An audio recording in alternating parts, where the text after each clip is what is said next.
change bringing the contract award back to the assembly. So we had a few days built in there, and we thought it would be better to answer as many questions as we could, provide clarification, and give it a few more days for folks to mull that over. So we do anticipate still having that contract award ready for the assembly for consideration at the June 1st regular meeting. At this point, I'm going to invite Ken Barkley, our Director of Emergency Services, to come forward. He's going to provide you an update on some of our wildfire risk reduction measures, and as we kind of get into that season this year. So, Mr. Barkley, the floor is yours. Good evening, Mayor, Assembly members, the manager, and staff. It's just a snapshot of what we're working on. But when I talk to you about this, I just want to let you know that it's not just DES or myself. This is a joint effort. Our emergency management, state forestry, Emerson Kruger with our natural resource manager, IT, GIS, Kenneth Clewine and Heidi Whipple are helping us, and Public Works Director Dolan, and Stefan, our Public Affairs Director. It's kind of a joint effort. We've been having some meetings on this at the manager's direction to help with spruce beetle kill, and then I want to talk about Firewise that'll be going on this weekend. So starting off, there's free beetle kill spruce firewood permits that are available. And the area that you can get the spruce beetle kills on the Parks Highway between miles 100 and 137. So if you want to go there, you can get a permit and go out there between mile 100 and 137. So far, 780 cords of dead spruce beetle kill has been, permits have been issued for 780 cords of dead spruce from that area. So there is some interest in that. I'm going to read a little bit from Emerson Kruger. Land and Resource Management Division has implemented 2 new assembly-approved policies to allow residents to thin trees on vacant borough-owned land in accordance with Firewise practices, as well as fell hazard trees that threaten your property.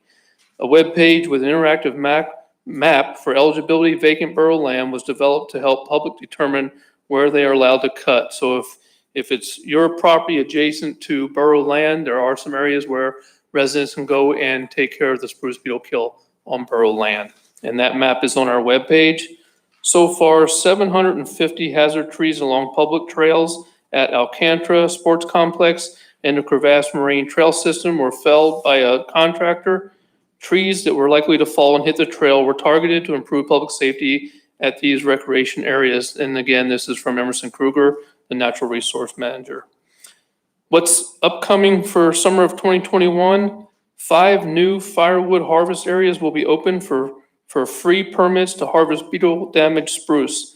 These areas included 4 Mile Road in Willow, Gondor Road in Big Lake, Zero Lake Road in Houston, Point McKenzie Road, and Trail Ridge Road in Petersville. Again, those will be on our webpage, and you can get information if you want to go out into those areas.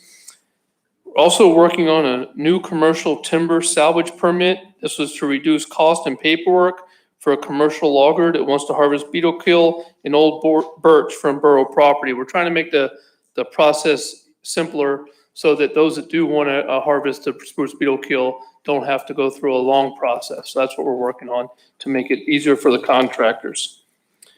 This winter, we'll be hiring a saw crew to reduce the fuel loading and fell hazard trees at the urban wildland interface locations. And this effort is coordinating with the state forestry on regional fuel breaks on adjoining borough and state forest lands. And we've been meeting with them regularly to determine which areas. We're looking at the high hazards areas in the borough, and state has some funds to help with this. They've already been out working some areas. So we suspect that there'll be some great success on reducing the fire hazards for the Matsu Borough. Now I want to talk a little bit about the Firewise program. Our emergency manager, Casey Cook, has been heading this up. And the Firewise, it's for homeowners to protect their property. It's clearing out the land, clearing out the rubbish around it, and fallen trees. So we've been working really hard on this. This Saturday, throughout the borough, at different fire stations, it's on our webpage. So if you want to go out and attend it, there'll be demonstrations. safety messages for in your home and also for around your home to firewise your residents and how to do that. And it'll be between 10 and 3 this Saturday. And again, on the webpage, it lists what fire stations you can go to. And I understand there might be some treats there as well. We're doing a joint effort with this. We're gonna have the Red Cross. Our CERT teams will be there as well, which those are our unsung heroes. They're the volunteers that are going out helping with this, getting the message out. And when we do have an emergency, they're the ones that are first on scene to help us. Department of Forestry will be there, and NSTAR will be out at some of the stations as well, showing some safety hazards and protocols for NSTAR. So it's going to be a very large event this Saturday. And if you get a chance, go out and look at it. And there's a lot of educational pieces out there. So highly recommend if you can to get out there.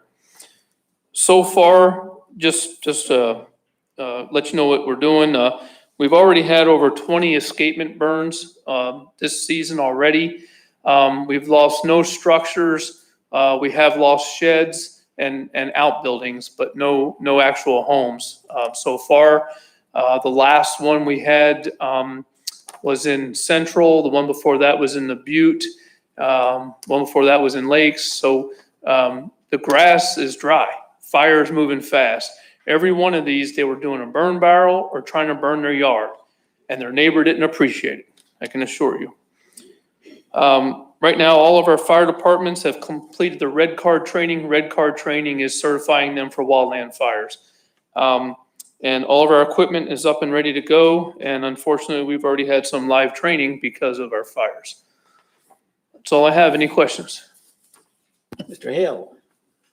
I just want to commend the Department of Emergency Services, Butte Fire Department, Palmer Fire Department, and the forestry folks for responding to that fire up there off Mod Road. It was about a quarter mile from my house, and you guys got it under control real fast and took care of it. So thank you very much. You bet, sir. Thank you. Mr. McKee. Look, through the mayor, look, I really commend you on the beetle kill. I would ask that you go through Crevasse Moraine and look at it and see if it's a real hazard the way it is right now. Okay? Okay, it's been cleared out now, but Oh, it's not cleared out. I was there last night. oh, you're saying there's still Yeah. some more we can do? Okay. Yeah. No, what I'm saying is the trees are all falling into big bush piles. I could drop a match in there and set Palmer on fire. Please don't do that. Okay? So, Please.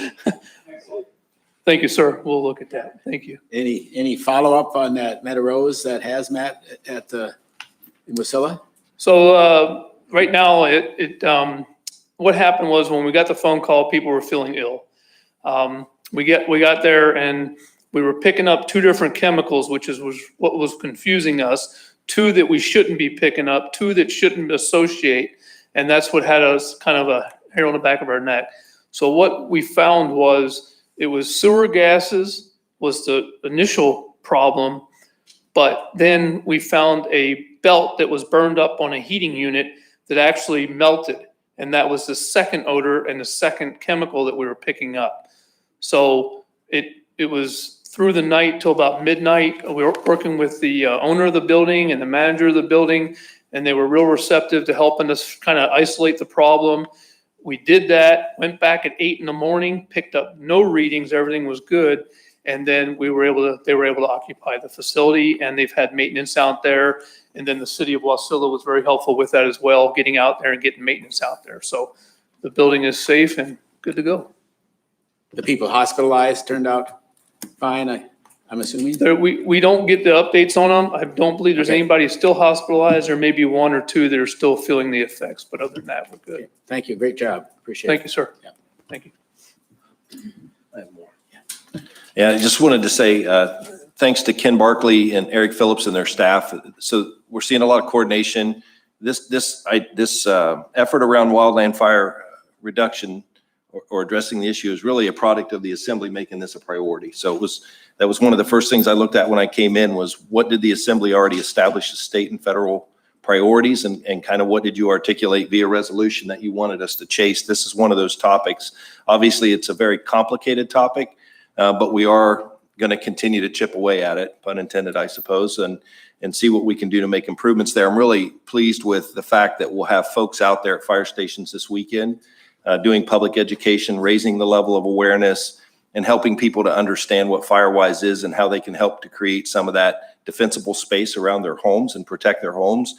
We are going to continue to look for opportunities where we might be able to get some funding that would allow folks to actually make those improvements. So they may be able to identify where they need that defensible space, but they may not have the ability to actually FireWise. So we are looking at different opportunities where we could potentially get some funding, maybe work that through a contractor and actually help those folks that are unable to help themselves in terms of actually doing the FireWise on their property. So we've got a long way to go, but we'll continue to work on it. Next, I'd like to invite up John Harris. He's going to give you just a quick legislative update. Sounds like we might have a little bit more time with the legislature if we go into special session, but invite John and Bill to come up and provide you an update. Okay, thank you very much. Officially, there's about 2 weeks left in the 121-day session. So as it was mentioned earlier, there's a lot to do in 2 weeks, and most of it probably won't get done in the constitutional amendments and a variety of other things that have been brought up, So, but there's some good news.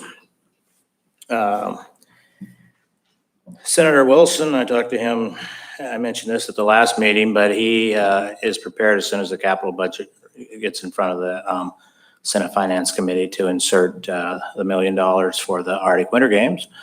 And we hope that folks over in the House, when it goes over there, will support it as well.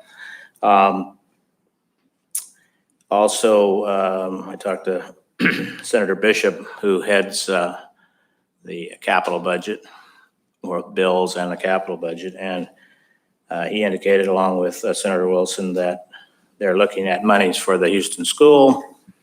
They're looking at monies for the match monies for the road bonds.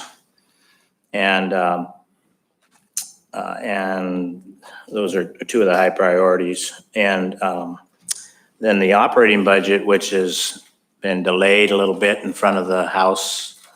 You may or may not, if you pay attention to that stuff, they rolled it back to the House Rules Committee because they didn't have enough votes to keep amendments from passing. The majority didn't. And so, they did fully fund the school bond reimbursement. And I think I mentioned this before, that I fully expect that the legislature will fund school bond reimbursement at 100%. What the governor does, I'm not sure. I mean, I speculated on what he would do. Mr. Smolden, I don't know if he's still here, but he could probably give you a better idea than I can about what the governor's thinking on that. But and they also put money in for municipal revenue sharing. It's called something different now, but that's so we'll see how both of those things fare in the long run. But like I said earlier, that constitutional amendments don't seem to be moving really fast. The PFD one and spending limits and those things. So those are things that will probably have the legislature back. It's really hard to say, but there's a good chance they'll be back maybe in September or October, depending upon what they actually get done right now. So the rest of the fish and game stuff, I'll let Bill talk about. There's a joint session coming up here pretty soon for appointments and that sort of thing, and I'll let Senator Stoltz talk to you about that. Yeah, John has covered just about everything, but from the time John and I spent there, about this time, we'd have conference committees going and we'd be under the 24-hour rule. Not having that with the 5-day notice, it slows down legislation. So anything that's not pretty well positioned is a lot more precarious position than usual. Usually sometime in March, the budget gets sent over and it's yet to pass, let alone be transmitted. So Well, I tell you that I wouldn't want to be, my life depending on a bill passing. That isn't a budget or some type of a critical appropriation bill. Just the only addendum I have to John. Talked to Representative Tilton, who told me that leadership told her that there'd be a joint session on appointments, the governor's appointments on May 11th, which will be about a week before the constitutional prescribed end of the session. So the Fish and Wildlife Commission, after a thoughtful and deliberative process, commented on the Board of Fish appointments, strongly recommending all and having a non-objection or approval of one of the members, Mr. Williams from Naknek, now Anchorage. So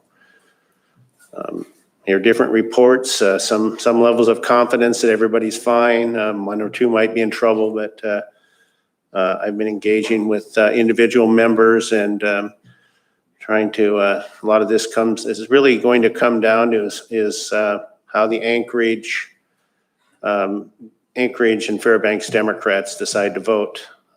Speaker Stutes is throwing a lot of political capital on this issue to try to beat some members. She has, on the issue of fish allocation, fish decisions, has a lot of animus to the valley.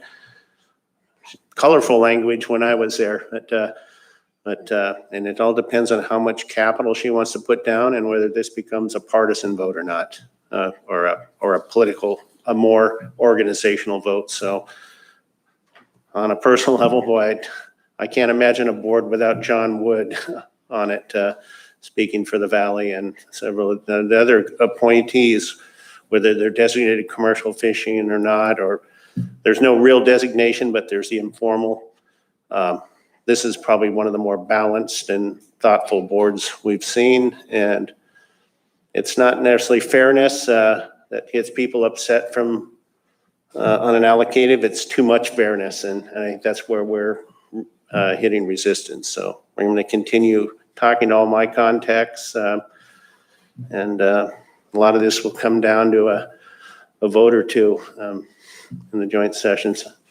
Sometimes you could get in worse trouble if somebody smells blood in the water on something. It's a political organization, and merit ceases to become the keep driving. But I know that's one of the fisheries issues. I know the Matsu Borough invests a lot of time, resources, and your reputation and credibility standing up for your citizens. So I'm following that as closely as I can, and we'll hopefully have good news the next time I'm up here. Any questions for the two? Thank you. So the legislature has how much time left to The pass a budget? constitutional end of is May 19th. Well, it's going to be a close call, isn't it? And, things will slow down. And you also don't have legislative minorities that, especially in the House, that would necessarily want bills to pass, go to second to third, which requires on the same day, and other procedural votes require 27 votes for basic movement up and down the calendar so some better engendered feelings some wheels have to be greased for everything to flow smoothly, I think. Okay. For the operating budget not to be turned over to the Senate by now from the House is It's unheard of. extraordinary. Extraordinary, yeah. Yeah, so. All right. The capital budget has been held. I remember waiting till Right. to long periods, and I think there's resistance to send over a vehicle that where an operating budget might. There's not a lot of trust at all levels right now, and I don't think you're going to see a capital budget get flipped over. Certainly not before the House sends the operating budget. Yeah. over, sure. You're not going to have two appropriation vehicles sitting in one body. A few years ago, when Senator Stoltz and I were in the legislature, the House had four budget bills and the Senate had one. They were pretty nervous, but. But the good thing is we were of good faith, honesty, so there were no worries. Thank you for that one. Good faith. All right. Okay. Mr. Brown is done. Mr. Spropoulos, are you with us telephonically? I am, Mr. Mayor. I have no report tonight. Okay, hope the family's well. Mr. Sprouse is at home with his daughter, so that's maybe back Monday, I guess, right, Mr. Sprouse? That's my expectation. Okay. Thank you. Clerk? The clerk's report with the meeting schedule and the quasi-judicial board or quasi-judicial update is in your red folders. And also at the last meeting, the manager had talked about scheduling a meeting on June 22nd at 6 p.m. to discuss potential road bonds. Is this the meeting the assembly would like to schedule? June 22nd. Everybody okay with that? It's kind of a new road bond package that's being put together. I guess the first part would be to talk about which roads, correct, Mr.? No. June 22nd, going once? Going twice? I think you got it, Madam Clerk. Thank you very much. That's it. Okay. Let's take a look at the citizen and other correspondence. Any comments? Hearing none, they are presented. Informational memorandums, Madam Clerk. I am 21083, informing the Assembly of the Borough's intent to enter into a management agreement for a 5-year term with the Wassilikinnick Historical Society for the use of a borough-owned land and building located within Section 24, Township 16 North, Range 3 West, and identified as parcel number 16N03 West 24D007. Any comments on the IM? Seeing and hearing none, that IM is presented. There are no persons to be heard. We are at public hearings. We have 3 on tonight. If you're present, please sign up in the back to speak to your particular ordinance. If you have called into this meeting telephonically to testify, please hit *3 when you hear the public hearing you would like to speak to being read into the record. I guess that's what you do, hit *3. Okay, let's do ordinance 21001, Madam Clerk. An ordinance accepting and appropriating $4,600,000 in Aspen insurance proceeds to School Capital Project Fund 400, project number 40204, rebuild Houston Middle School, reappropriating $5,900,000 from area-wide committed fund balance and $6 million from school district fund balance to Capital School Project Fund 445 to Fund 440, project number 40204, reappropriate $15 million in XL American insurance proceeds, $1,725,446 in school bond construction interest, $890,521 in unspent school site selection reserves from Emergency Fund 445, project number 55026 to Capital School Project Fund 400, project number 40204, with accompanying resolution 21001, a resolution approving the scope of work and budget for the demolition and rebuilding of Houston Middle School. If you're on the phone and would like to speak to this item, press *3. Staff report, and I'm hoping that adds up to 34 million. Is that? Through the mayor to the assembly, it actually adds up to $34,115,967. As you know, we've been working really hard to get enough money to put the bid out. The bid, as the manager explained earlier, is on the street, and we hope to have a bid opening on Tuesday. We are basically taking all the bits and pieces of money that we have cobbled together, and we are moving them into a specific project for the Houston school rebuild, as opposed to having it sitting in the emergency response reserve. So, and with that, if there's any questions. Any questions? Ms. Heindel puts it all in one spot, pretty much, correct? And I will mention, we are still waiting on FEMA, so this is to get this project moving. Should we hold our breath on the FEMA part, or? I'm not going to. Okay, thank you very much. I'll open the public hearing at this time. I don't think we have a sign-up list. Anybody in the audience wish to speak on this consolidation of the Houston school money? Mr. Haberman? Okay.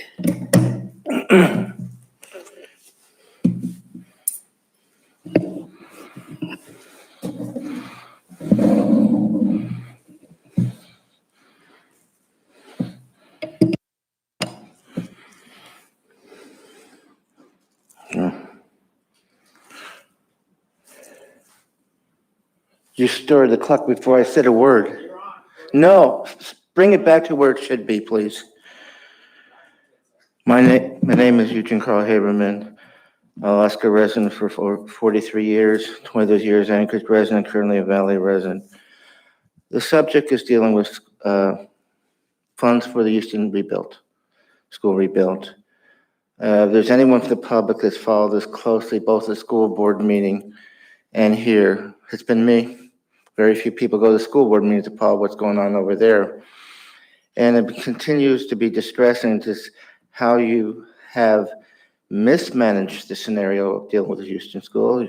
And your rush in certain periods of this thing has resulted in periods where you had to decide to demolish the building without a fair chance to get public comment. It went so quickly. And that concerns me. And the end result is I do not have confidence that when these funds are appropriated, if you decide to appropriate these funds and note it here, the end result is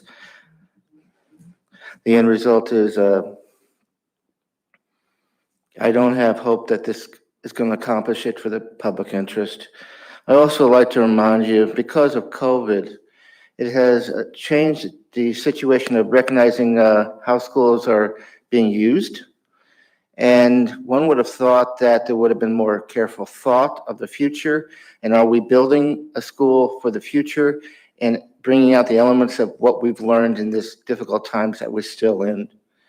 And we have not done that. It's been a rush to judgment. And although it's been a couple of years, think about what Anchorage has been able to accomplish, but the borough has not done so. And then I also note this, it does tie with schools respectfully. There was a joint meeting of the Assembly and the School Board Committee. I was present. It was, I believe, yesterday. Today's Tuesday. I was present, and there was no place for public comment. A meeting of representatives of both bodies dealing with school issues, and obviously this is a concern of you all. But the fact is, we're with a public opportunity. I was there, and the end result is zilch. So you have created a situation where, yes, more likely you're going to approve these funds and go with it, but also like to say this too. Where you've gotten funds is the school board has taken out of the reserve account substantial money in the hopes they'll get it back because it'll come from some other source, maybe the state and so forth. So they pushed money over to get this thing done. And there's other accounts. The school site committee one is another one. And that's deplenish the monies there. And how can you have the meetings dealing with school site and you deplenish the accounts? I'll leave with that, but just one point. It would be great that you ask me questions, because when you don't ask me questions or other people, that is an indication that you have your minds up. You made your minds up to what you're going to do. Anyone else wish to speak on the ordinance 2101? Any telephonics? No telephonics? So I'll close the audience public hearing at this point in time, and Senator Bovee will just move this. I move to adopt ordinance 21-001 and resolution 21-001. Okay.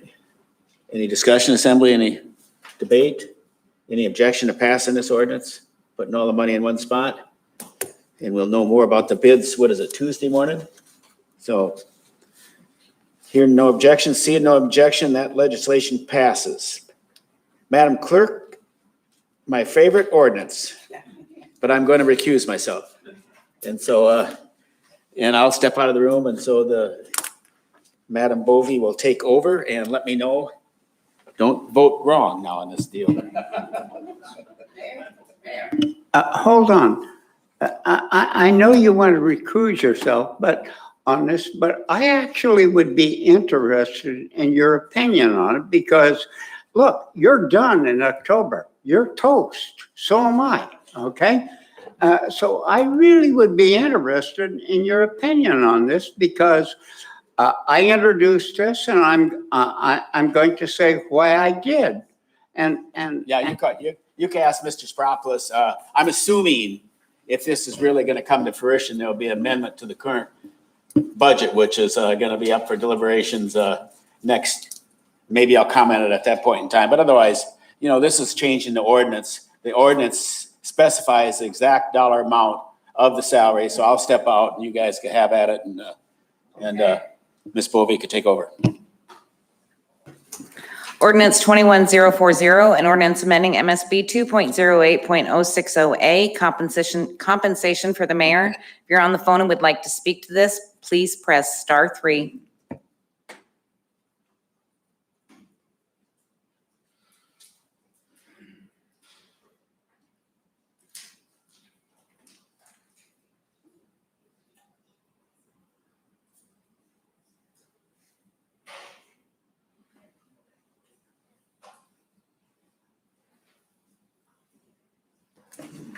George, would you like to do a staff report?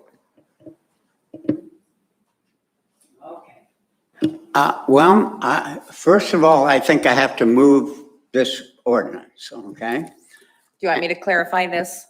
Yeah, go ahead. To the Assembly and to Assemblymember McKee, generally, there's a staff report before the public hearing opens, but it's not anything debatable. So I guess if you want to give a quick review why you brought it forward, and then we can open up the public hearing, and then it can be moved and debated. Okay, that's fine. Look, when I came on the Assembly 5 years ago, we abolished the economic development position they had in the borough. We're a bedroom community of Anchorage. Do we want to be more? I'd like to see us more, okay? And that means that we have to have somebody out there marketing the Matsu Borough. And the Assembly, really, as Assembly people, we really don't have the stature to do this. And the borough manager has all he can handle in just running the borough. What we need, an elected mayor has stature with private industry, has stature with the legislature. So we really have shortchanged the mayor, and we haven't given him the money to get out and do that. Now, as a companion to this, I'm also will be introducing downstream here $10,000 in as an expense account. I want to see the borough get something besides what we have right now. And I think the elected mayor is the only person that can do that, okay?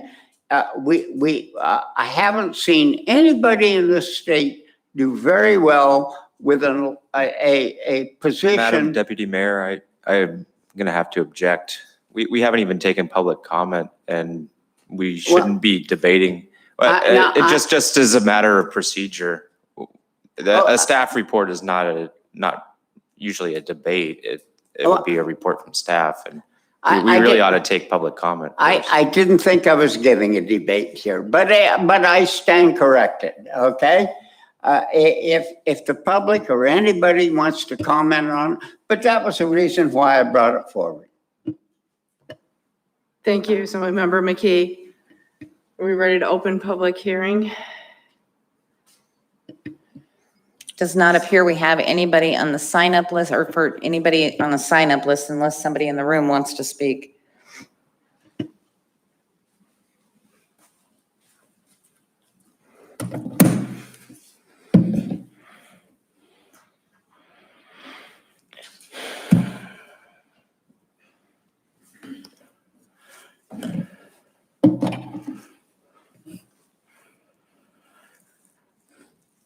My name is Carl Haberman. I live in the Matsu Valley. Follow the public process.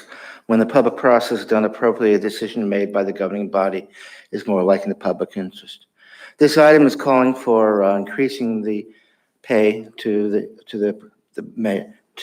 borough mayor. It also has an effective date of July 2021. So that means you're all still in office. The elections happen in November. And so the fact that it would go into effect immediately. But I guess I must be the only one addressing this particular issue because this issue recently has come up way before the school board for the past several months, and I told them they'll say the same thing to you. If you cannot, it's inappropriate for you as members to decide on pay for yourself or for the mayor. It's a role of, like, for example, the salaries in ambulance, which I look up there and there's vacancies and there's supposed to be, let's see if I can get that picture up right away on this thing because I looked it up. But you've gone backwards on the thing. It's that kind of role.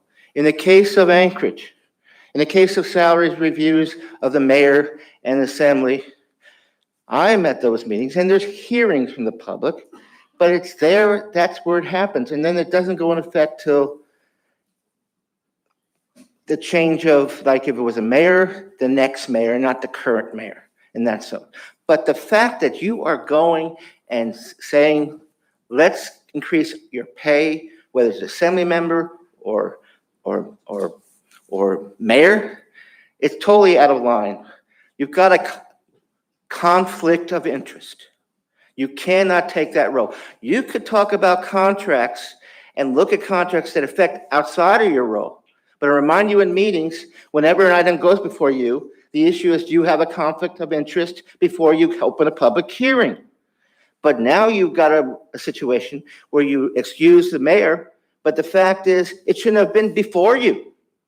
You need to stop in its tracks and put it down. Kill this thing, because think about what the public's looking at you, because that's why the school board pushed it off, because every time they try to bring it, you have to deal with the conflict of interest, and it's wrong. Whatever motives an assembly member wanted to do on this thing, you still have that thing right there, conflict of interest. And the thing is, you still do not know whether you're going to go into a different form of government.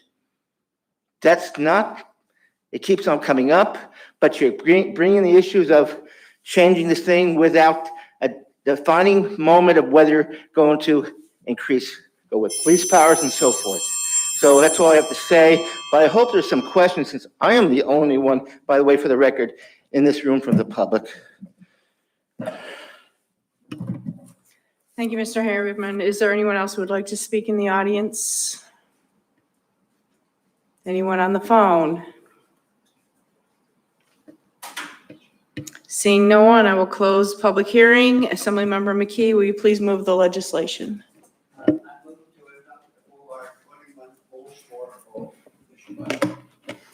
Sorry about that. I move to adopt OR 21040 as originally read by the Borough Clerk. And I would like to speak to it again, shorter this time, okay? Go ahead. Look, I don't see a conflict of interest. I'm not trying to raise it, pay for the assembly people or anything else. I'm looking at the place where we live. Over the last 5 years, all the economic activity that the borough has tried to get off the ground has failed, okay? We gotta do something different. And look, the COVID money is gonna go away. We're gonna have jobs here. And I wanna see people, in fact, hey, I would love to see whoever gets elected in October make Port McKenzie the greatest port in the world. Hell, I'd love to see that, okay? But that is not going to happen if you don't have somebody marketing what we have here. And we haven't had that over the last 5 years. I'm not trying, look, hell, animal control people with 3 years make $65,000 with the borough. I'm not trying to raise the mayor into any astronomical salary. I simply want to give them the money to go out and market the borough. That's the only thing I care about. That's the only reason why I introduced this. That's it, folks. Is there any further discussion? Assemblymember Sumner? I'd just like to note that to me, it does seem to be adding duties as well to the office of the mayor. So potentially be more possibility for recall in the future. So something to consider as well.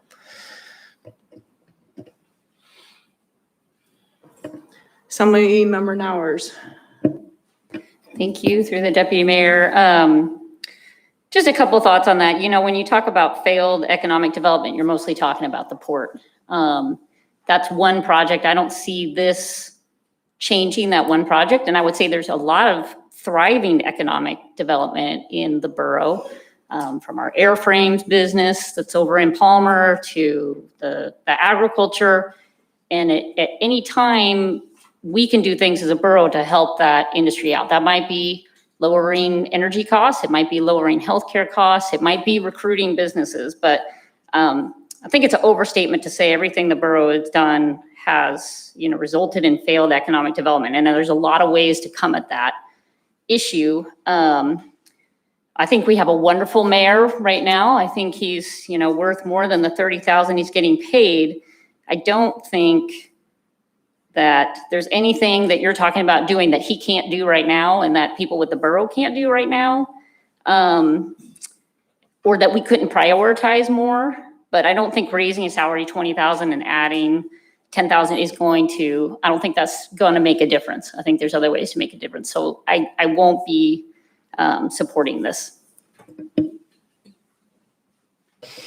Assemblymember Hale?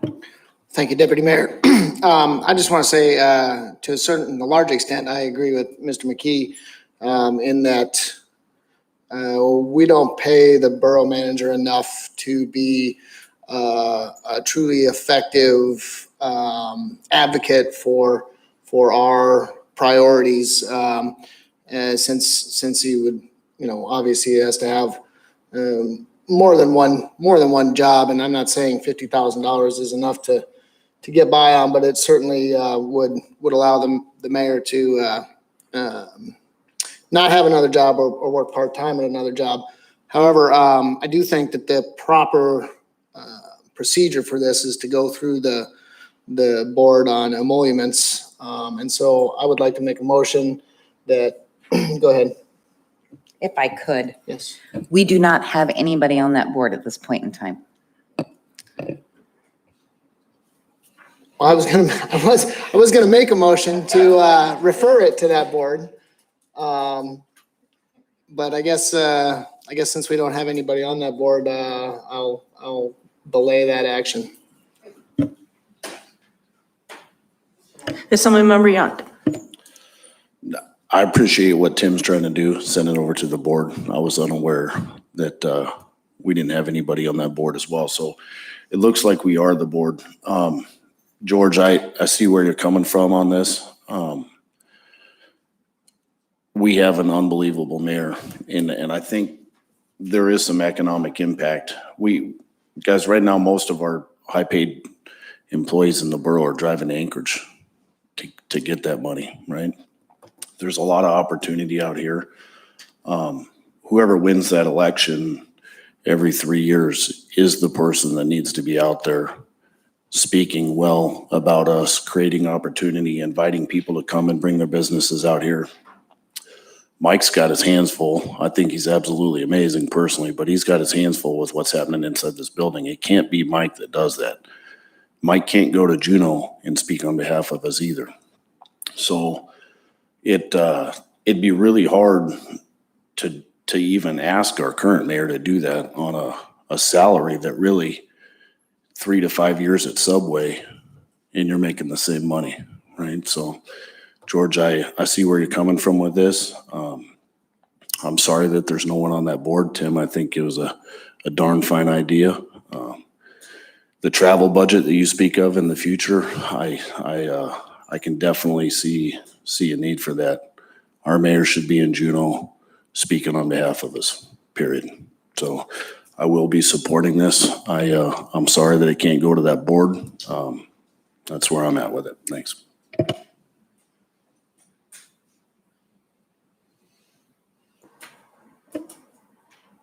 Any further discussion? Assemblymember Sumner? I move to amend the compensation from 50,000 to 100,000.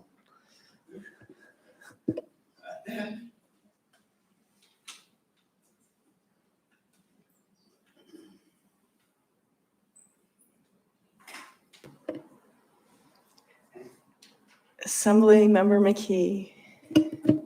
Why? Why not?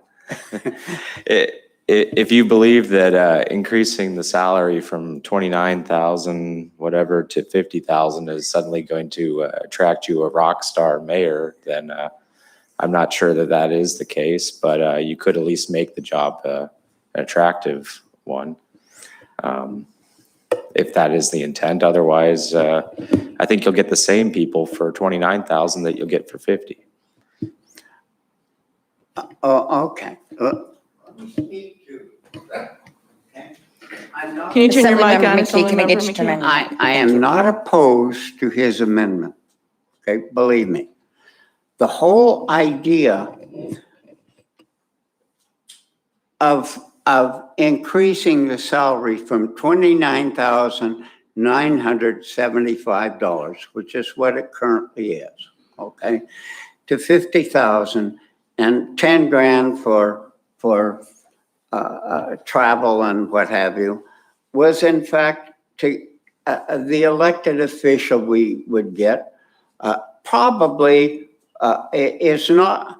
I don't want them to supplant the borough mayor, the borough manager. Okay, I really don't.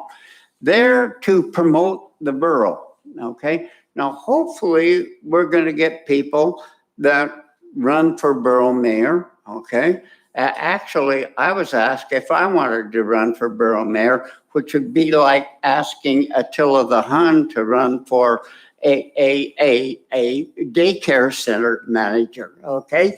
So I declined, okay? But however, hopefully we will get people who run for borough mayor who realize their function is to promote the borough. Now, I wish the emoluments committee was in effect too, Tim. I wouldn't object to that, okay?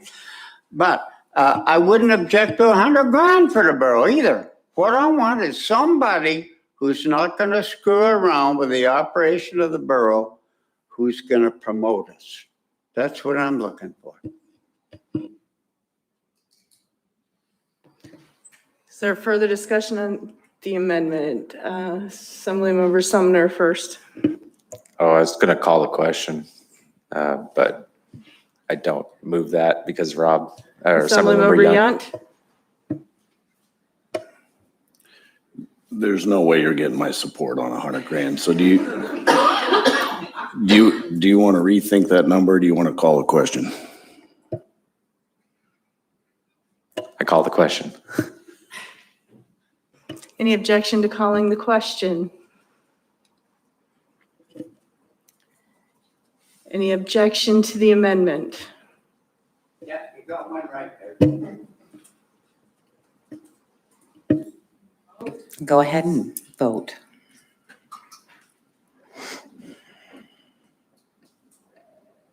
Assemblymember 2, can I get you to press your button? For 100,000, we're at 100,000.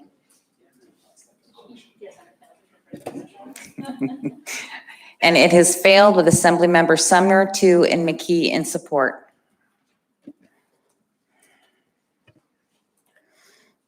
Any more discussion on the main motion? I call a question on the main motion. These two guys are first. Assemblymember Sumner, please. I move to amend the compensation from 50,000 to 90,000.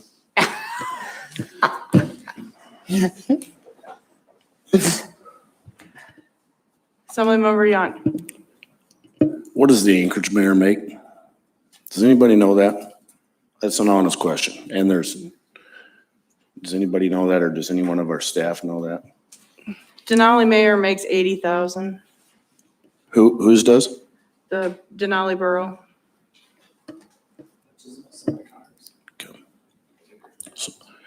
And Anchorage is what?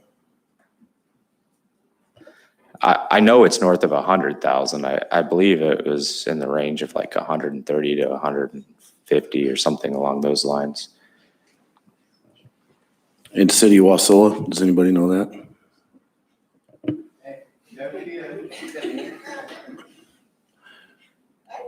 Yeah. 103. Okay. And there's a difference between first and second class boroughs. But I'm a strong mayor. You are.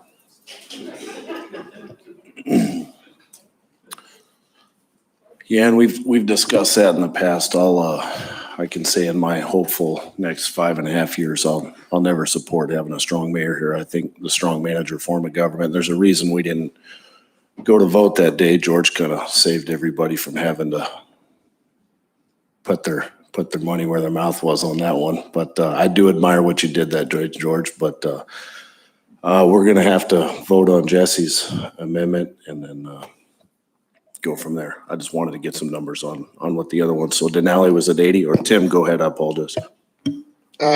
Just looking at Google, apparently Mayor Dan Sullivan made $174,000 a year.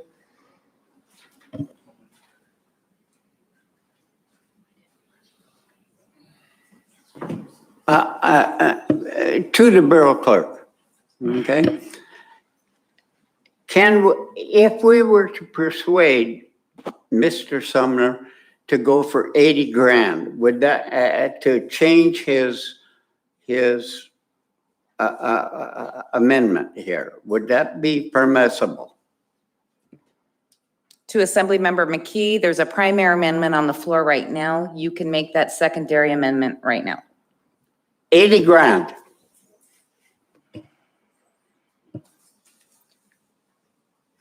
Assemblymember Nowers. Going from bad to worse, in my opinion here. I think, we have a wonderful mayor. He's worth more, but the voters elect the mayor and the job is a bit amorphous. And we spend a lot of time up here talking about the value of money and spending it. What do we think we're gonna get different for 20,000 more, 30,000 more, 40,000 more? And the comparison to the other mayors reminds me of how CEOs start to get paid 50 million. You just, look around. So for me, there's a strong component of public service to the job, and the mayor should be promoting, but you're not going to be able to, who holds a mayor's feet to the fire? It's the voters. So paying them more is not, I don't see how 20,000, 50,000 is going to get us anything more. It's just that money out of the taxpayer's pocket. So we can keep going on 75,000, 65,000. You guys pick a number, but I just can't support it because I don't see how it's going to benefit us as a borough. Assemblymember McKee. I have a question for Assemblyperson Nowers. Are you happy with our economic development right now? We clearly need to diversify our economy. Paying a mayor more, does that get us where we need to go? I don't think so. I have another question. If you own a restaurant, do you hire only people who don't know how to cook, or do you hire chefs?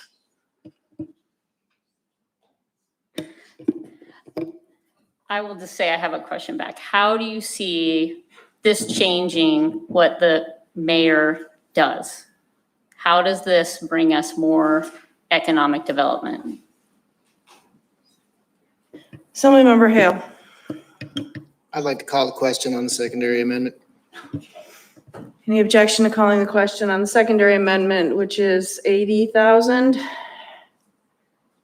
Any objection?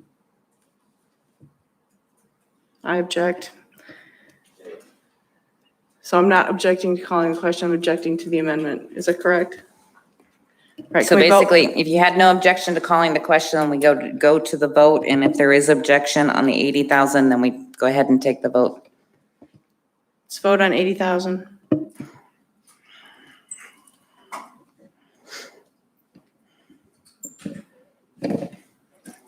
And it failed with Assemblymember Sumner, 2, and McKee in support. Assemblymember Hale. I'd like to call the question on the primary amendment. We're still on 90, is that correct? That is correct. Any objection to calling the question on 90,000? Any objection to 90,000? Let's call the vote.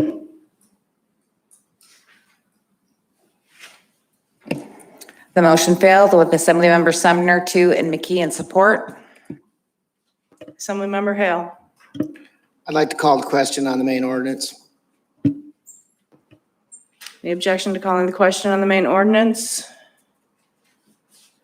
Any objection to the main ordinance? There is an objection. Need to vote.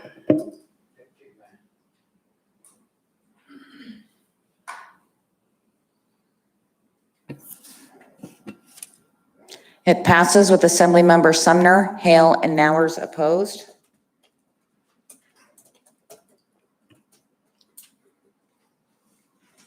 Thank you. We need to get the mayor back in the room. Yeah.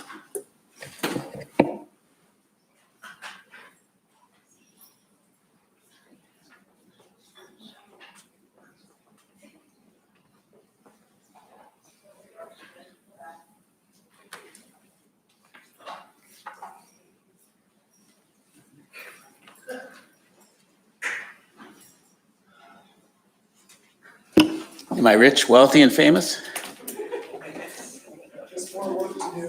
Okay. Now, Mr. McKee, I'll make my comment. I've been with the borough for 15 and a half, 16 years, planning commissioner, 2-term assembly, 2-term mayor. I believe in the managerial form of government. I honestly do, and I'm thrilled to have Manager Brown with us. And, you know, I've always appreciated the salary, always appreciated the money, but I didn't get into this for the money, to tell you the truth. I gave part of my salary to the Willow Library Project over the years, and so I don't know what the outcome of that was, but I am a happy camper just being here in Matsu Borough. Ordinance 21041, Mr. Mayor. 21041. An ordinance accepting and appropriating $4,330,896.61 from the Alaska State Department of Health and Social Services, Division of Public Health, COVID-19 Emergency Operations Center to fund 445 project number 55029 for the community-driven strategies that support COVID-19 related activities. With accompanying resolution 21041, a resolution approving the scope of work and budget for community-driven strategies that support COVID-19 related activities. If you're on the phone and would like to speak to this item, press *3. Okay, staff report. Through the mayor to the assembly, as the clerk read, this is money from the State Department of Health to promote COVID-related activities. And with that, I'm going to turn this presentation over to Elizabeth Ripley.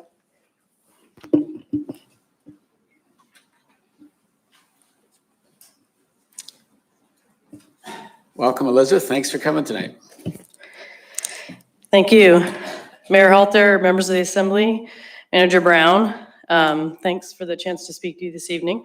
My name is Elizabeth Ripley, and I serve as President and CEO of the Matsu Health Foundation, which shares ownership in Matsu Regional Medical Center.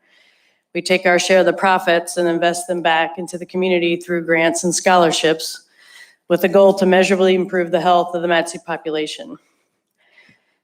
The Matsu Borough Manager, Mike Brown, asked if the borough could subcontract with the foundation to disseminate the $4.3 million in CDC funds the borough secured or is securing from the state Alaska Department of Health and Social Services. The purpose of the money is to support community-driven strategies that will improve access to COVID-19 testing and vaccination in our community and implement strategies that decrease health inequities related to this disease. Mike asked me to briefly share how we envision spending or allocating these funds and how we would engage community partners to increase Matsu's COVID vaccination rate and COVID mitigation. So ideally, we would strategically deploy these funds in a way that builds out our public health infrastructure and organizational capacity in Matsu, so that we're better prepared to handle future public health crises. We would like to secure both short-term and long-term gains from these investments. Since literally every jurisdiction in America is facing this challenge of actually distributing these funds for these same purposes, we are learning what has worked in other areas with similar demographics and geography.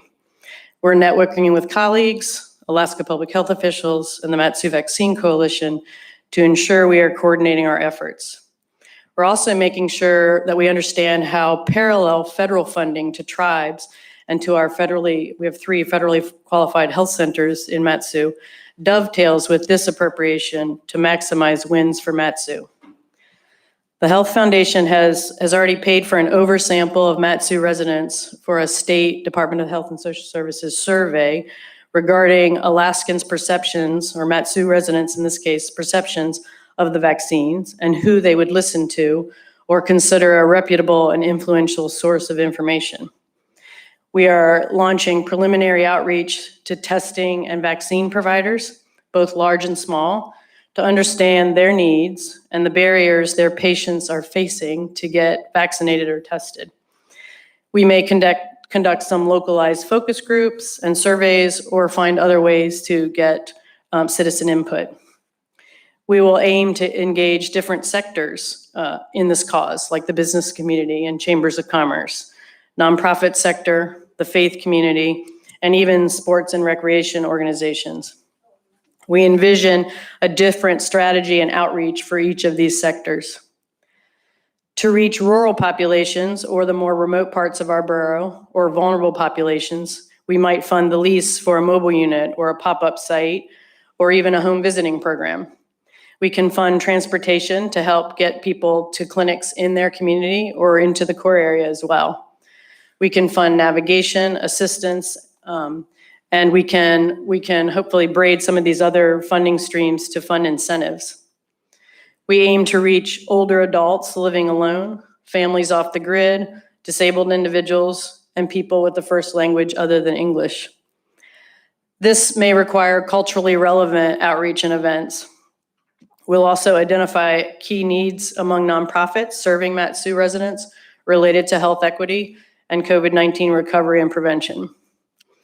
We have produced public relations campaigns throughout this pandemic. Mayor Halter participated in one. We will build on this and on state and local outreach campaigns and education efforts. Again, these will be designed around trusted messengers, strong science, and local values. We will maintain a local COVID-19 vaccination information hotline through Connect Matsu. And in our outreach and strategies, we will strive to create an environment in which anyone who wants to be vaccinated or tested can be. We will likely design some simple targeted proposal processes and make awards through grants and contracts. We will meet our fiduciary response obligations as a subcontractor, and we'll also keep these grants and contracts simple so that bureaucracy is not a barrier to getting these funds deployed. We will use some of the funds to cover dedicated work hours for Connect Matsu and Matsu Health Foundation staff working on this project. The boots on the ground work I described would be performed by other organizations, supported by the distribution of the funds, which we would manage. We will track these dollars and provide reports that show how they were disseminated geographically, by sector, and by population if possible. We're also willing to work with the borough and cities to pull in the additional dollars allocated for non-area-wide investments to these same ends. Make no mistake, this is a huge undertaking with lots of challenges. The Matsu has the lowest vaccination rate in the state. We have our work cut out for us. We will learn a lot about our community in the process, and that will help to improve our other philanthropic efforts. the Matsu Health Foundation is honored to support the community during this pandemic, and we look forward to working with the borough on this project. Thank you for your time, and I'm happy to answer any questions. Okay, questions? Mr. Sumner, then Mr. Yon.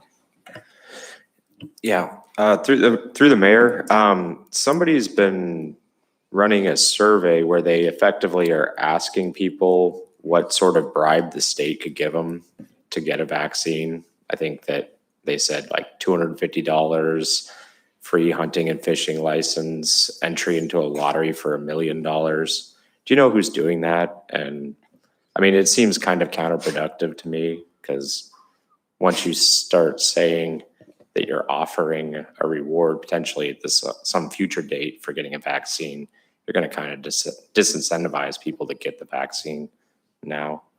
Is that the state, or is that you guys? Or We have tracked, there's a lot of different surveys out there. The one that we paid for an oversample of was through the Department of Health and Social Services. It did not include those questions.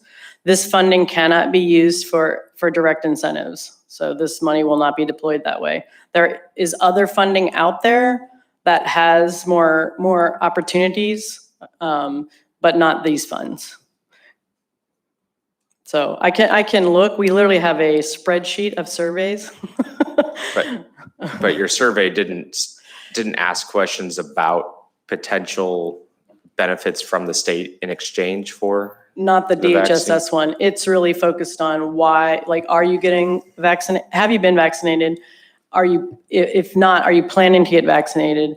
If you're not planning to get vaccinated, why are you not planning to get vaccinated? Who are the people that you would listen to and value, input from that would sway you to get vaccinated? And so in that, for instance, we've seen preliminary results for Matsu. Friends and family is the #1 answer to that. I'd listen to friends and family and close associates, which isn't surprising for Matsu. So that's the nature of the survey that it was a state survey. We just increased the sample of Matsu residents surveyed. But those were the kind of questions. It didn't ask about incentives like you're talking about. I'm sure there's a survey out there, but I'd have to do some research and find out. Well, I'd hope maybe you could see how that could be potentially counterproductive if you survey enough residents, right? And they expect that at some future time, they might get a reward for vaccine. They're probably not going to get, or certainly less likely to get it now without the reward, right? We are getting feedback that also upsets people who've already been vaccinated, because then they want the incentive, so it creates other problems as well. Feedback on your survey? No, I mean, we're just getting, again, every jurisdiction is doing these surveys across America. And so we're looking at what people are saying, and that's one of the things that we're saying. Yeah. Mr. Yon? Through the mayor, I got a couple of questions.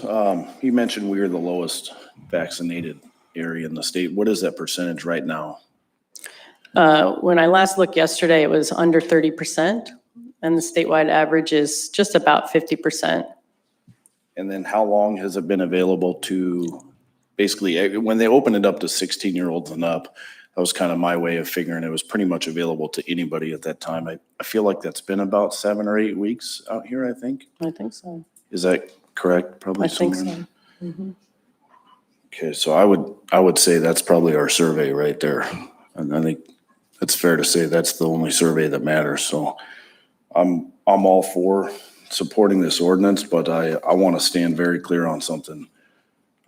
There's no way in the future I'm going to support any sort of goodie bags and gifts to encourage people to get a vaccine. This is a family decision that doesn't leave the home. That's where I stand on that. There will be no goodie bags with my vote. Thanks. Mr. McKee? When this program is done, I would like to see a detailed accounting of how the money was spent. Okay. Other questions? Thank you very much. Appreciate it. Okay, we'll open the public hearing. I don't believe we have a sign-up list. No sign-up list, Madam Clerk says. Anybody in the audience wish to speak to this? Mr. Haberman?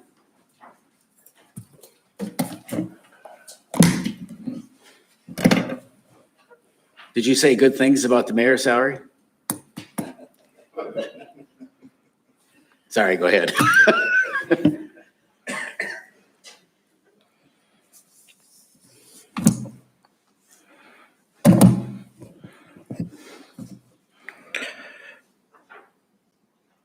My name is Eugene Haberman. I live in the Metro Valley and follow the public process. When the public process is done appropriately, a decision made by the governing body is more like in the public interest. Nothing surprises me anymore. Where's the transparency? You're accepting money, and it's already immediately, if you approve this, going to one entity. And why is that one entity the one that you want to quickly send on to? Now, I've attended Anchorage Assembly meetings. I've witnessed how they handle COVID respectfully, and there's room for improvement, but not this fast track. It's wrong. And whatever funds the entity that you wanted to send it on to, it's being proposed, the end result is, what other funds have they received from the borough? Has there been any audit of those funds? How has it been handled? But I would like to take a moment to say something respectfully. Some of you were in this room a few minutes before the beginning of the assembly meeting, unknown what the incident was, what there was shouting, not by me. I don't speak to you unless I'm at the microphone or I hand a note, written note, and that's it. I don't speak at all. Borough Mayor was not present. But at the few minutes before the start of the meeting, an assembly member came up to me and confronted me and threatened me in such a word that I'm not to say anything about mass. I'm not to say anything about mass. And then walked away. I kept my hands like this, trying to keep them away. And this is what's happened. This issue is dealing with COVID. But assembly members here are threatening me, and I can't even say the word mask and be concerned about it. What's happened to the discussion? What happened to the quality of conversation in the people? This is what's happened. I'm alone in this issue in this room. I know it. It's more of the same. Though a couple of members have said me, oh, wear a mask, and thank you. But the fact is, I am alone from the public addressing this issue from time to time. COVID is real. It still is, and we do not know, and we pray it doesn't happen to what's going on in India. Did they expect that? Did Argentina expect that? Did Brazil expect that? But you should accept money, but not approve it and direct it to an entity without careful thought and public conversation. And that's what you've got here. And it also has the words, and other parties. So what are those other parties? It says one party and other parties. Is that the way you want transparency? That's a blank check to say to send to other people. And you need to have a handle on what's going on. You've shown yourself since COVID handling money as mismanagement, physically irresponsible. And what's happened here is the valley is a wild, wild west. And what have you done? You've loosened the restrictions for masks, so you're accepting federal money, and you can't even stay with the issue of social distancing and masks. Thank you. And I hope there's questions, but I'm sure there's not. Okay, thank you. Are there any telephonics? No telephonics? Anybody else in the audience wish to speak on this? Mr. Smolden?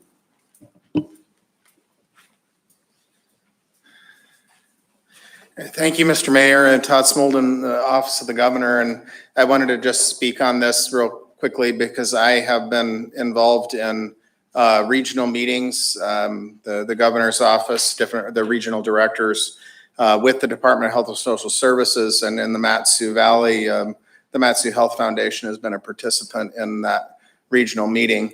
From the governor's perspective, of course, vaccines are a personal choice. Assemblymember Yunt, governor completely agrees. They shouldn't be forced. They shouldn't be mandated.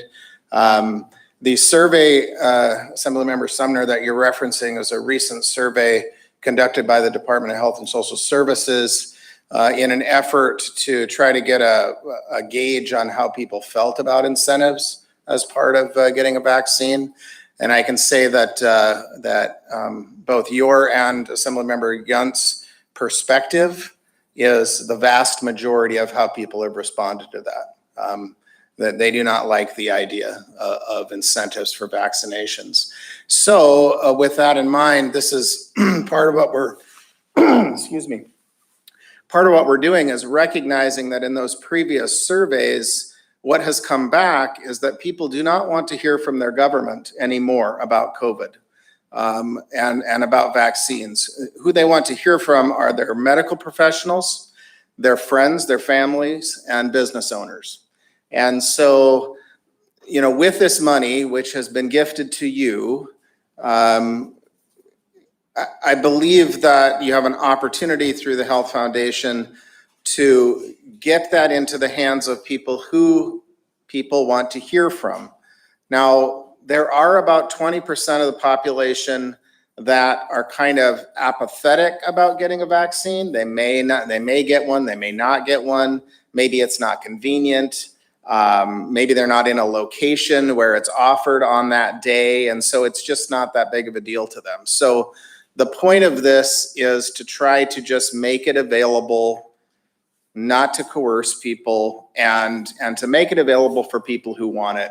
And maybe that's, there's some logistical challenges. Maybe there are people out in the far reaches of the borough.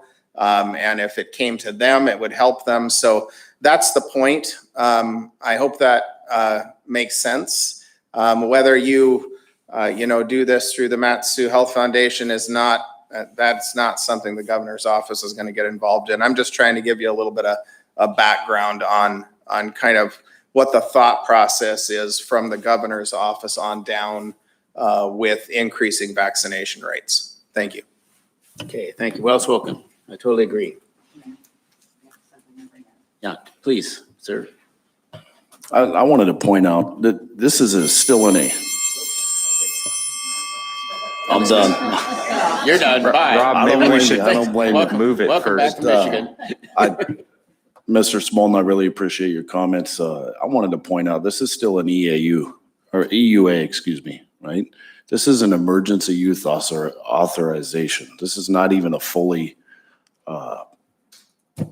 approved vaccine, right? This is not the Wild West. This is the finest damn community in the state of Alaska.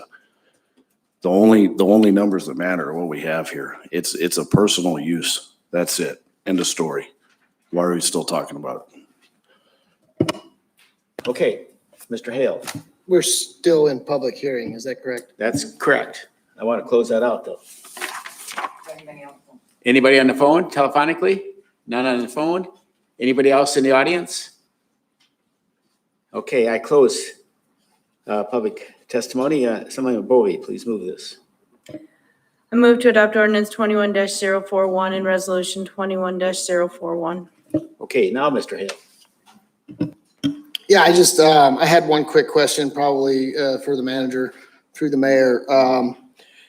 So we're accepting and appropriating this money to a fund. We aren't just automatically sliding it out the door to one organization or another. We're gonna have another ordinance appropriation to get the money out the door. Is that correct? Through the mayor to Assemblymember Hale. Part of this legislation is to award this as a grant to Mat-Su Health Foundation. The borough does not have the capability of administering a program such as this. Okay, that clarifies that. Thank you very much. Mr. Sumner? Yeah, through the mayor, in reference to Mr. Smolden's comments, it's not that I don't like the idea of an incentive. In fact, I like it so much that after that call, I think I was going to go get the vaccine, but I might have to hold out for my free hunting and fishing license. And I think that's kind of the danger of that survey, actually.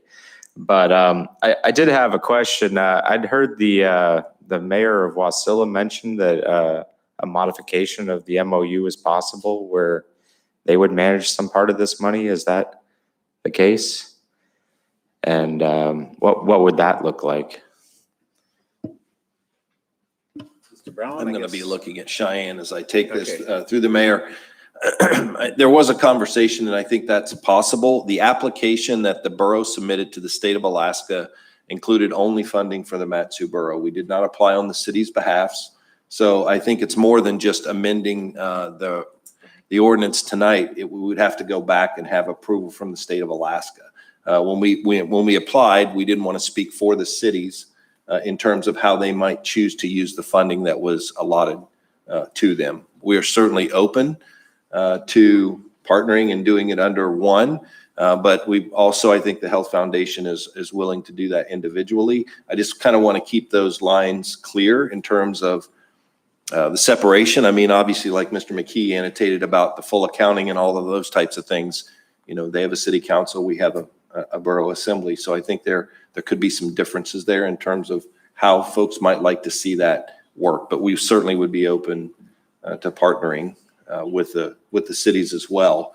But I think it might be better if they were to appropriate that through their own local governing body. And then if they chose to partner with the Mat-Su Health Foundation, engage with that to make sure that the terms and conditions of that grant is suitable for what their body approved. I know that was a really lengthy way of answering your question. I apologize for that. Okay, Ms. Bovee. Thank you, Mr. Mayor. I just want to go on the record and say there is a need to provide vaccination opportunities yet to the rural community, especially those with transportation challenges. So I appreciate the Mat-Su Health Foundation being willing to assist us in that outreach. And I'd also like to comment that in addition to the vaccination portion of this, I'd like to see free testing made readily available. I know it can still be hard to find some in the northern areas, and I know people who aren't getting tested simply because they're afraid of what it will cost. So I think that's an important part of this conversation. Thank you. Other comments? Dialogue, Mr. McKee? I think I'm going to vote for this. Although it violates every single being of my body, okay? Why in blazes, if people don't want to get a vaccination, are we ponying up $4 million? Hey, I'm a country boy. The lady who came up and said, that's a huge undertaking. $4 million to a country boy like me is a lot of damn money. And we're gonna tell people, spend $4 million to have them come and get a shot so they won't get sick or die? I mean, give me a damn break. Yeah, I'll vote for it, but this is a ridiculous governmental communist damn thing. You're pretty straight on that one. Who's this, Mr. Yount? I'd like to build on what Ms. Bovee said.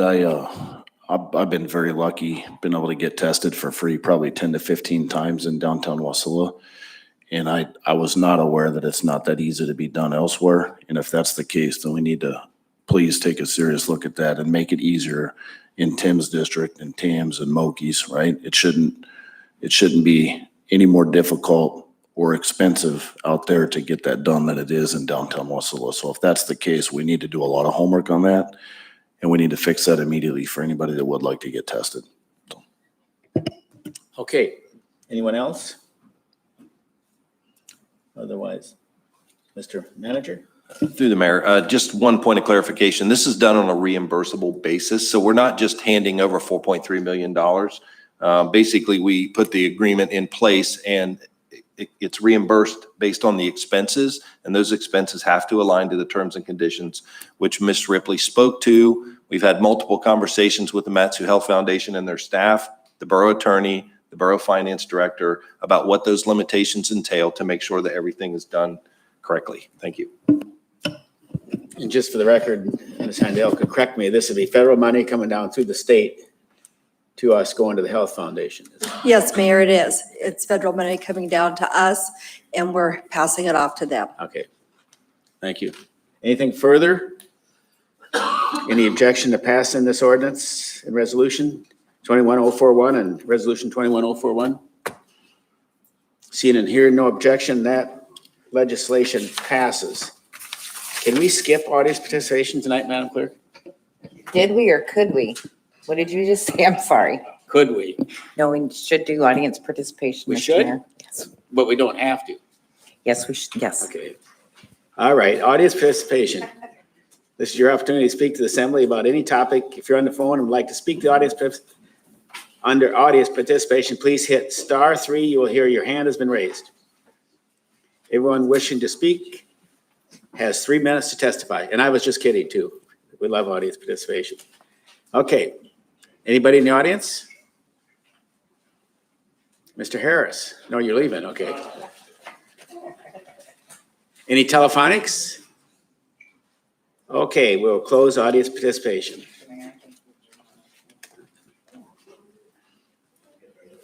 Mr. Haberman, go ahead.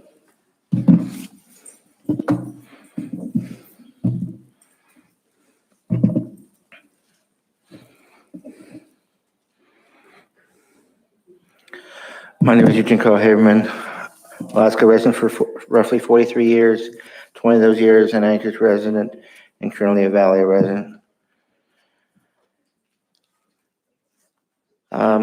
Your consent agenda, I can't help but notice a resolution of the Matanuska-Susitna Borough Assembly amending the budget of disaster relief funds from the COVID pandemic project number 55029 Fund 445. You know, in Anchorage, with all the respect, they would have that as a public hearing.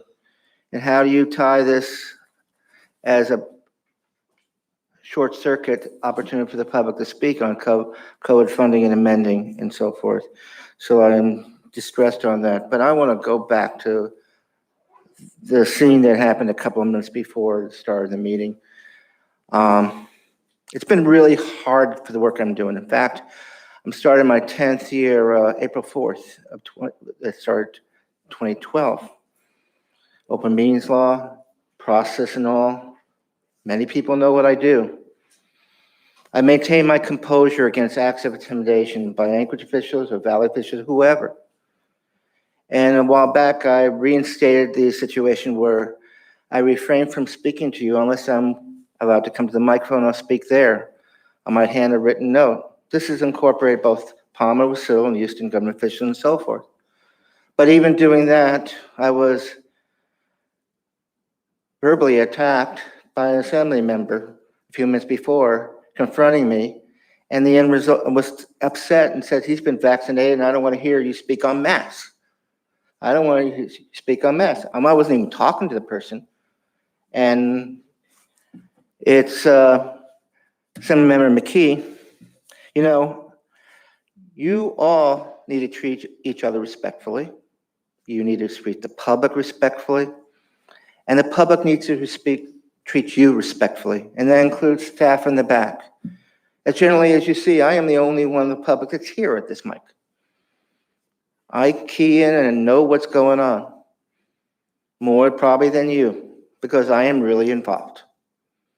One would have thought over the years, instead of receiving these kind of treatments or silence by assembly members and different mayors to what I say, you would bring me in, ask me questions and so forth. But when does that ever happen? The fact in Anchorage, where I'm not a resident, the assembly there and the mayor there are more appropriately responding to me, particularly when the meeting's been taken over by a mob. That could happen here. A mob. I know what it feels like to be in a room mob, but I still work to treat everyone respectfully and to bridge people of different views. And it's horrible. It's frustrating. It really is. But your silence and what you have done over the years, and now some members attacking me, I had a lot of courage to do what I'm doing. A lot of courage. I hold myself back respectfully, and I continue to do that, but I need to stress my case before you and the public. And I'll just close with this. I am the only one, the public in this room, the staff. You will look at and see, where is the public?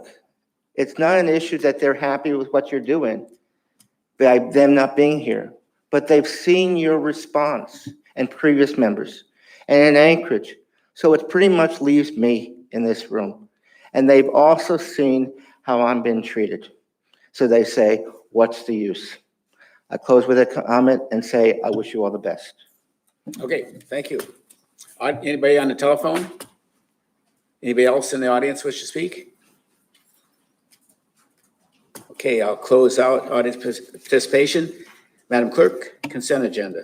Resolution 21043, a resolution amending the budget of disaster relief funds from the COVID pandemic, project number 55029, Fund 445, AM 21038, authorization to purchase from Motorola Solutions through Procom Alaska in the contract amount of $229,999.18. Motorola APX 8500 and APX 900 series mobile radios and related accessories. AM 21039, Board of Bid number 21134B to Orion Construction Incorporated in the contract amount of $359,000 for Old Station 62 sprinklers and remodel. AM 2140, awarded bid number 21163B to Western Construction and Equipment LLC in the contract amount of $157,726 for Timberway and Timberwood improvement. Ms. Bowie, I move to approve the consent agenda as read into the record by the clerk. any objection? Hearing no objection, the consent agenda is approved. No unfinished business. There's no vetoes. Madam Clerk, introductions.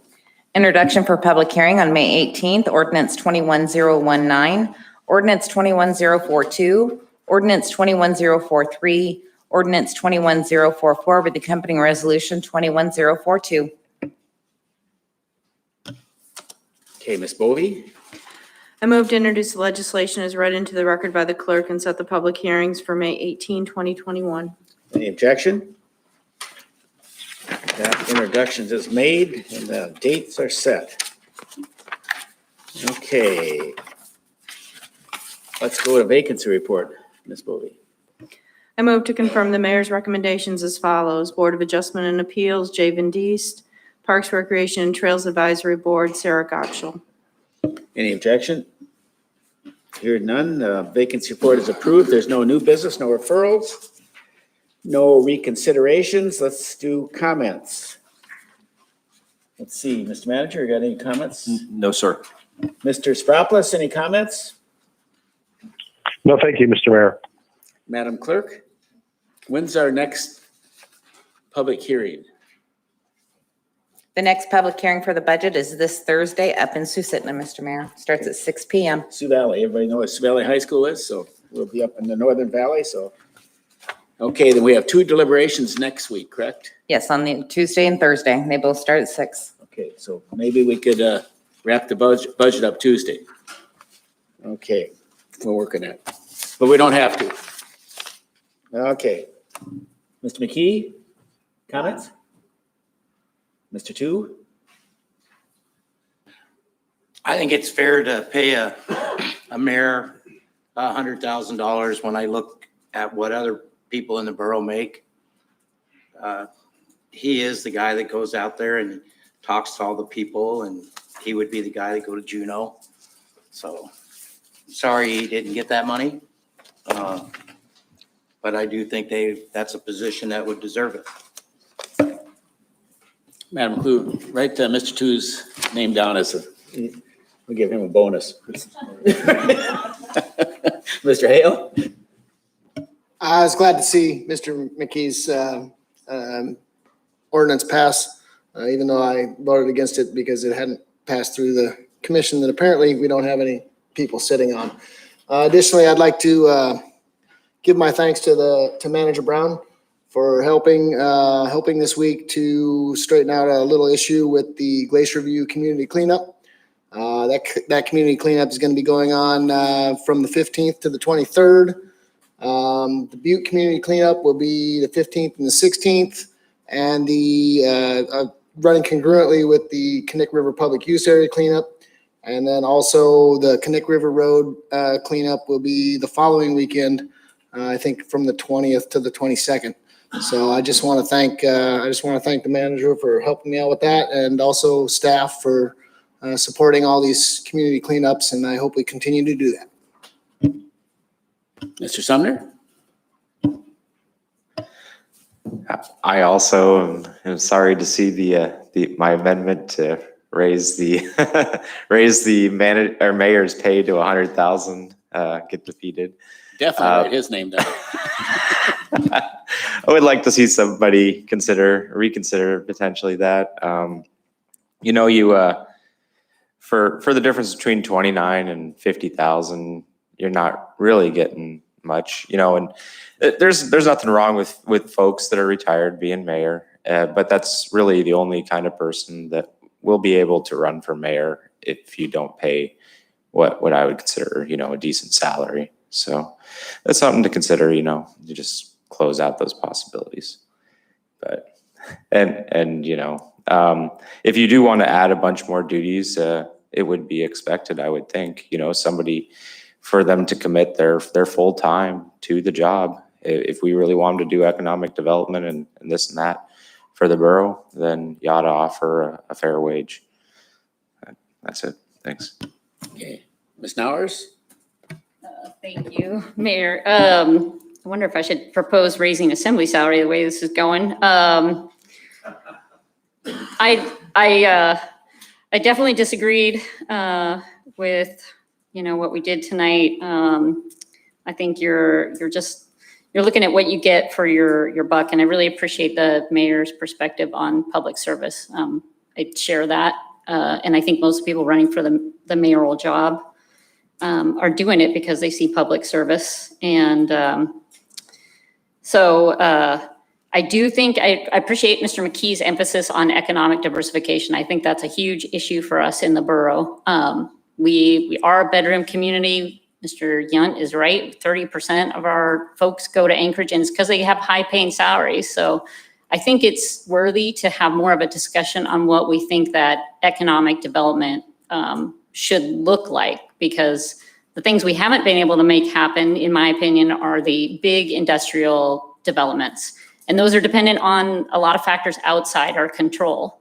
So, can we look at some smaller economic development on the commercial end to incentivize that to bring some high paying jobs to the valley? And what does that look like? And why did the borough have an economic development director and that didn't work out? So I would welcome a discussion about how we could diversify the economy and what that looks like, because I think there's a couple of different ways to come at that.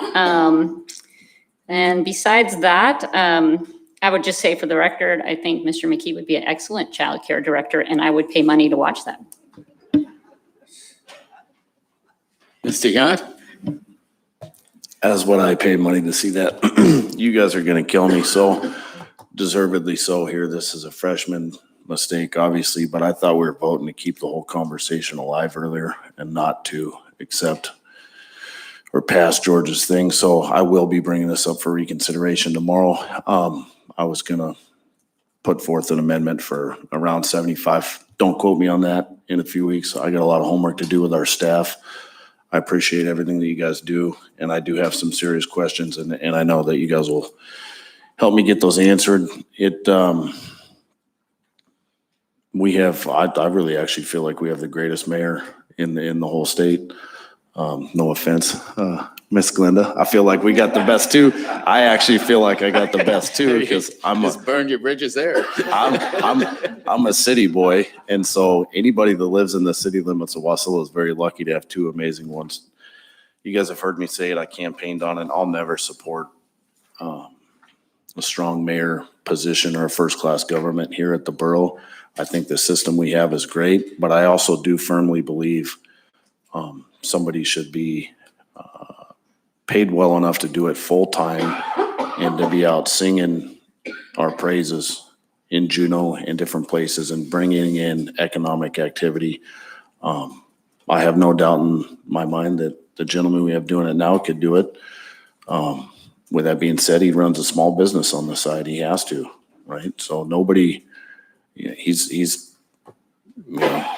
I appreciate everything you do, Vern, and I know this isn't about you, obviously, because you are getting timed out here pretty quick. But again, enough of this. I'll stop beating the dead horse. But freshman vote. I've watched Moki make a few funny ones this year too, and not know what he did. So that was me tonight. Enjoy your evening.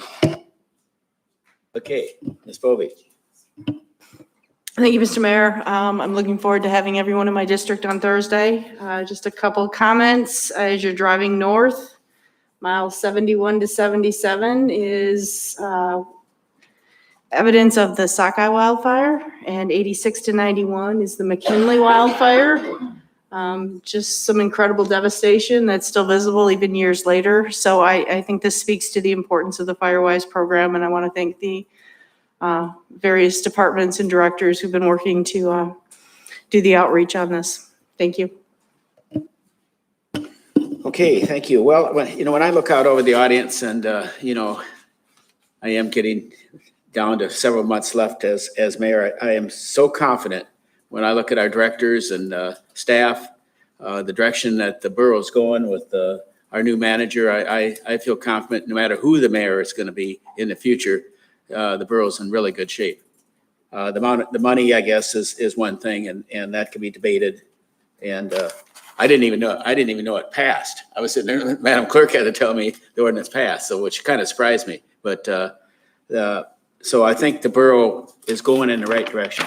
I would like us to work on something, the railroad corridor, I think, is one of these things that really is a struggle for us financially. So whatever the new mayor's expertise is, it's just a tough one. You still have $180 million left to raise it if you're going to build the railroad to the point. It is. Sometimes I think we ought to start lobbying and working in Washington, D.C. to see if we could change it into a road corridor, which I imagine would be a world Herculean effort. But maybe that might even be better for the Matsu borough. So I know that is a kind of a pipe dream, but sometimes you have to do things like that to get things going. The budget is looking good. I think the budget we were handed by the manager and Ms. Heindel was one of the best I've ever seen in my 12 years. And so, yes, if you're going to do amendments, that's fine. But really, I think this budget could be passed the way it is. But if you have amendments, you're going to make your amendments and get them into the clerk. And she'll put the packet together. So next Tuesday night after we do deliberations, we could potentially pass the budget next Tuesday night. If not, it goes to Thursday. And I'm looking forward to the mill rate being under 10. I know the manager brought it at 10, so anything like 9.9999 will make this mayor really happy. We're going in the right direction. The non-area wide mill rate's already, what is it now? 0.401 or? 0.511?